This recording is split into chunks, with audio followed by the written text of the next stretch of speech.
Hello and welcome. My name is Alex Guzman. I am the training supervisor for the Department of Finance and Administration. In this video, we'll be going over direct deposits, setting up and or making changes to direct deposit information. So why is this important? Identity theft and fraud are on the rise, and direct deposit changes is the #1 issue seen in payroll fraud. So ensuring that these steps are followed helps minimize this. This directly affects your employees as well. Want to make sure that your team gets paid for all their hard work correctly and on time. And this also prevents any unnecessary extra work caused by errors in the process. So not having to do any manual warrants or changes later on in the system. So new additions. This is going to be for new employees, new hires, or people who didn't have direct deposit already in their system. All employees, direct deposit additions or changes are to be completed by the hiring agency. Remember, the Central Payroll Bureau, or the CPB, will not add or change an employee's direct deposit. All direct deposit input must have the appropriate documentation before inputting it into HCM. Required documentation, the direct deposit authorization form, signed and dated, the first page of the most recent bank statement for the account, showing the employee's name on the account and the account number with all financial information redacted. For example, the balances and transactions. Or for a checking account, a voided pre-printed check listing the employee as the account owner. Remember, this can't be a digital check or a temporary check that doesn't have their personal information on there. So this is direct deposit form that you would need to fill out and submit with any additions or changes. Ensure everything is filled out incorrectly, employee name, the PeopleSoft ID or the employee ID, and verify with the employee that the information is correct, and of course ensure that the form is signed and dated. So starting the process, you can start in the navigation bar in HCM, go to menu, Payroll for North America, Employee Pay Data USA, Request Direct Deposit. And in here, you're going to search for the employee using his employee ID. In this example, we used employee 371238. And this is going to pull up the record for Ryan Reynolds. This is the screen where you'll be entering all the information. I'm going in the alphabetical order here. So starting off with the effective date, you want to use the same data as the hire date, which is also usually the start of a pay period. In B, you want to make sure that the status is active. In spot C, you want to check the box to suppress a DFA printing of the DDP file or advice. In spot D, you want to make sure you enter the bank ID or also known as the routing number. The bank ID is always 9 digits in length and should never start with the 5. And the employer should be able to provide you with that bank ID or the routing number. But if you can't find it for the employee, if you can't find it in the employee, you can find it on their check, on their voided check. In spot E, you're going to enter the account type, whether it's a checking account or a savings account. In spot F, you're going to put the deposit type, which should be balance of net pay. This is going to be for the entire amount. In spot G, it's going to be priority 1. And in H, enter the account number. And this is going to be the account number for their checking account or savings account. And in spot I, you're just going to click the save button. Remember that employees are only allowed to deposit into one account. Employees may not choose to direct deposit a portion of their earnings into one account and then receive a paper check or warrant for the remainder. So adding a financial institution, this is a process that you would do if you weren't able to locate the employee's financial institution in the menu in the bank ID spot D shown there on the screen. HR must send a memo to Central Payroll Bureau or CPB to add the institution.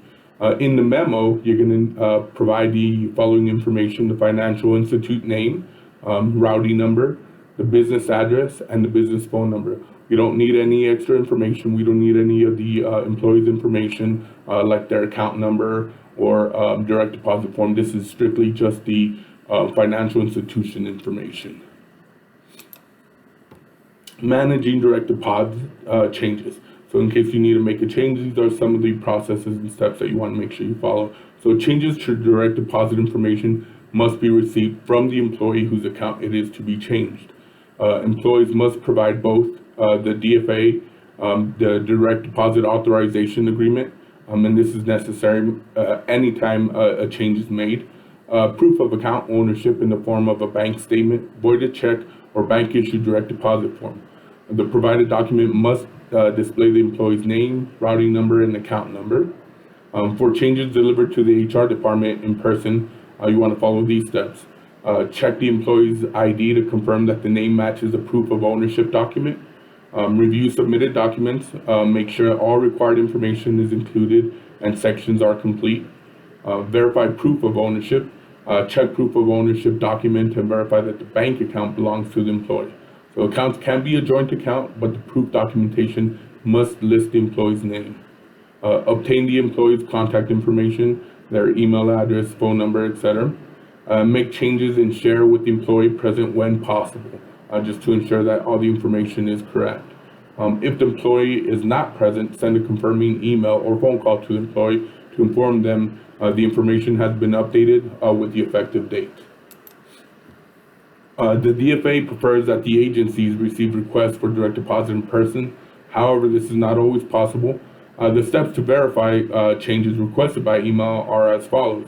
Examine the email for validity. Make sure you check the email address for its origin and scrutinize any suspicious content such as incorrect language, misspellings, or requests to transfer funds to an international or uncommon bank. Report suspicious emails to your supervisors. Review submitted documents and make sure all required information is included and sections are complete. Call the employee to confirm request using the phone number provided and shared. You don't want to use the contact information in the email request. So fraud attempts will contain fraudulent contact information. Verify the employee's past banking institute from share as proof of identity. So you'll ask the employee what their current bank on their direct deposit is. Verify proof of ownership.